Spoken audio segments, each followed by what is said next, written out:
Cette semaine sur le net, les marques aiment les blogueurs et ces derniers le leur rendent bien.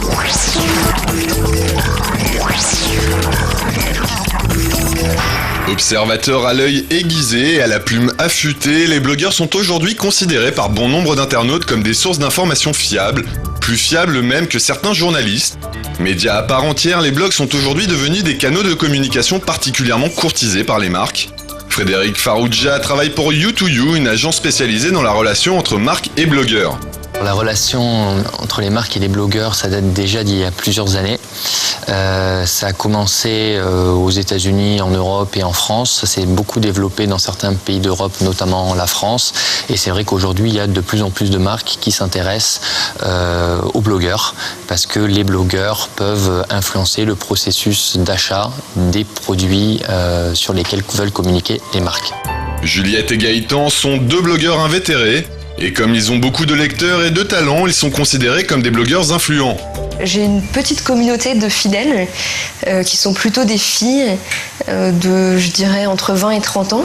Je fais entre 400 et 500 visiteurs par jour, avec 1000, on va dire, abonnés à mon flux RSS. Autant dire que Juliette et Gaëtan se sont constitués au fil de leurs billets une audience non négligeable, particulièrement utile aux annonceurs désireux d'investir la toile. Il faut savoir qu'aujourd'hui, le référencement naturel est crucial pour les marques parce qu'effectivement, il y a de plus en plus de sites internet et c'est de plus en plus difficile de bien se positionner sur les moteurs de recherche.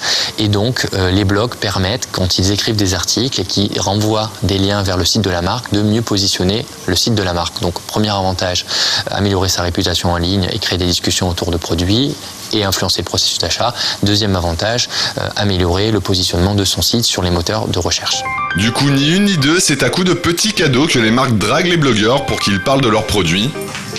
Donc c'est vrai que quand on est une blogueuse féminine, on a la chance d'être pas mal sollicité par des marques de produits de beauté, du démaquillant, du produit pour aider à s'endormir, de la crème solaire. Et puis ça nous arrive aussi de recevoir des choses un peu spéciales, donc des boîtes de tampons par exemple, ou du gel qui est censé attirer les filles.